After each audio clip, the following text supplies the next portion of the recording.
What would you do if you woke up inside a story where you were already destined to die? That is exactly the nightmare Emily Carter finds herself trapped in. She opens her eyes and discovers she has been transported into a novel. Not as the heroine, not as the love interest, but as the villainess, the spoiled socialite who bullies the main girl, the woman the male lead destroys in a rage, the character whose entire family is wiped out in the final act. But this time, Emily refuses to follow the script.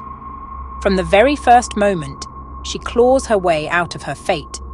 She dodges the poison meant for her, outsmarts the heroine's traps, and flips every scheme back onto the people who planned her downfall. She is loud, chaotic, funny, and smarter than anyone expected. But the biggest twist comes when she crosses paths with the man she never should have met.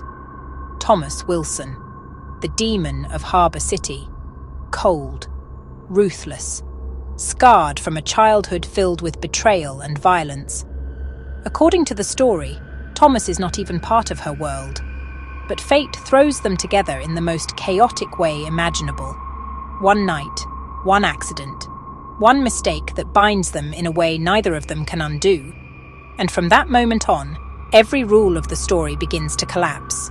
Emily is supposed to be obsessed with Michael Brown, the male lead. Instead, she humiliates him, rejects him, and exposes every lie he tells. She was meant to chase him. Now, he is the one chasing her. Thomas was supposed to remain a distant villain. Instead, he becomes the one person who protects her. The only man who sees her strength. The only one who stands between her and the people who want her dead. Slowly, their lives intertwine. Emily sees the broken boy behind Thomas's name, the child buried alive, the son abandoned and tortured, the man who has never been loved by anyone. And Thomas sees something he has never had before, a light, a warmth, a chaotic girl who storms into his world and refuses to fear him. But their love does not come quietly. The Carter brothers test Thomas. The villains from the novel rise up again. And Thomas's own past hunts him down, forcing him to fight for the last piece of humanity he has left. In the end, Emily chooses him.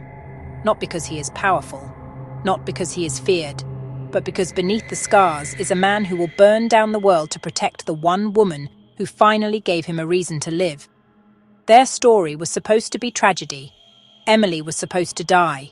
Thomas was supposed to remain a monster. Instead, they rewrite the ending together. A villainess who refuses to fall. A demon who chooses love. A couple who outruns fate and rebuilds an entire world in their image. This is not a story about escaping a novel. It is a story about taking control of it.